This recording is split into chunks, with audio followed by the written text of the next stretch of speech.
तो next topic इस chapter में है इक्विपोटेंशियल सर्फेसेस।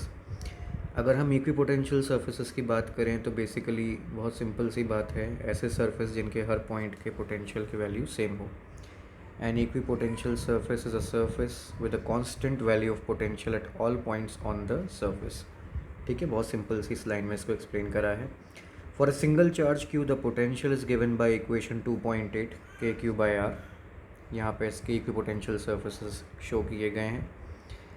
फिर this shows that v is a constant if r is constant, क्योंकि चार्ज तो कांस्टेंट है ही अगर हम एक पर्टिकुलर चार्ज के बारे में बात कर रहे हैं। Thus equipotential surfaces of a single point charge are concentric spherical surfaces centred at the charge.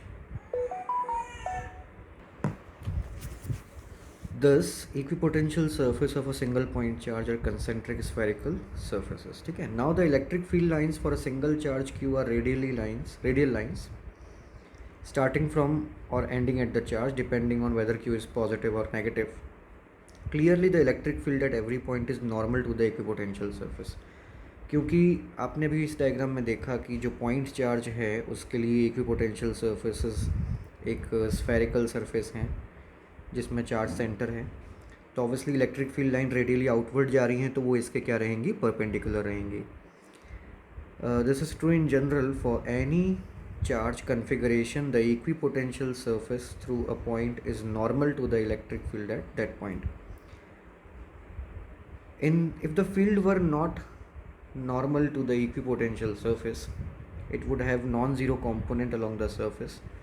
To move a unit test charge against the direction of the component of the field, work would have to be done, but this is in contradiction with the definition of the equipotential surface.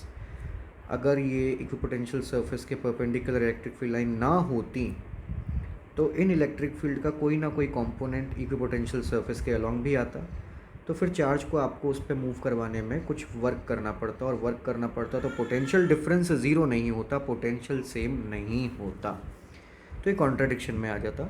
But ठीक है, ये यहाँ पे इसने बताया है, कोई further explanation मांगी नहीं गई है आपसे। There is no potential difference between any 2 points on the surface and no work is required to move a test charge on the surface. The electric field must therefore be normal to the equipotential surface at every point. Equipotential surfaces offer an alternative visual picture in addition to the picture of the electric field lines around the charge configuration. तो बात घूम फिर के यही आती है, for a uniform electric field E say along the x-axis the equipotential surface are planes normal to the x-axis as shown in this diagram. तो 2.10 जो डायग्राम आपको दिख रहा है उसमें यूनिफॉर्म इलेक्ट्रिक फील्ड के इक्विपोटेंशियल सर्फेसेस दिखा रखे हैं ये, और ये भी नॉर्मल आ रहे हैं इलेक्ट्रिक फील्ड लाइंस के साथ में।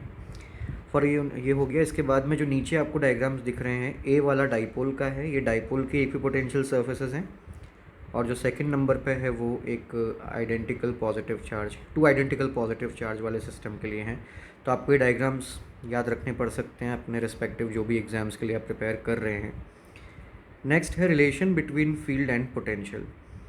फील्ड और पोटेंशियल के बीच में जो रिलेशन है उसकी बात करते हैं, तो बहुत सिंपल सा रिलेशन है। अगर आप इस पूरे पैराग्राफ को नहीं भी पढ़ते हैं तो आपको एक सिंपल सा रिलेशन यहाँ नज़र आ जाएगा, E is equal to minus dV/dl। क्योंकि इलेक्ट्रिक फील्ड एक वेक्टर है तो माइनस साइन बेसिकली आपको केवल डायरेक्शन के सेंस में दिया गया है। If you are only concerned with the magnitude of electric field you can neglect this minus sign.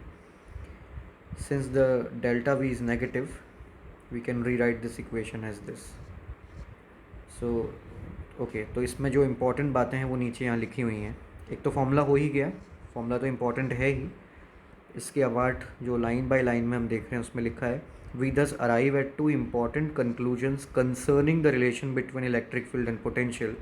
First, electric field is in the direction in which the potential decreases is steepest, and second, its magnitude is given by the change in magnitude of the potential per unit displacement normal to the equipotential surface at that point.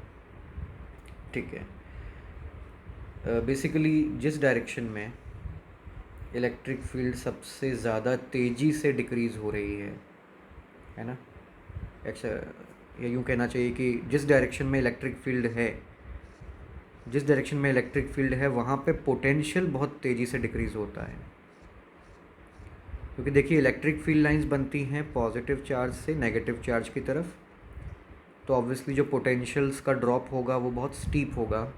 मान लीजिए इस वाले surface का potential 100 volt है, तो हो सकता है इसके अगले वाले का 90 वोल्ट हो, 80 वोल्ट हो। तो इस फर्स्ट स्टेटमेंट का मीनिंग ये है कि इलेक्ट्रिक फील्ड की डायरेक्शन में पोटेंशियल का डिक्रीज़ बहुत स्टीप रहता है, बहुत तेज़ी से पोटेंशियल डिक्रीज़ होता है।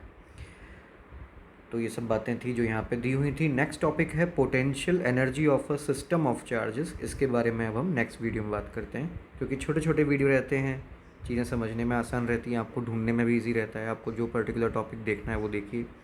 और पीछे के वीडियोस में हमने आपके लिए चैप्टर 1 के भी सारे पॉइंट्स कवर कर रखे हैं। अभी चैप्टर 2 में भी हर टॉपिक यहाँ तक का 2.7 से पहले वाले सारे टॉपिक्स कवर कर दिए हैं, उनको भी ज़रूर आप देखें। और अगर आपको अच्छा लगे तो लाइक भी करें और फॉलो भी करें।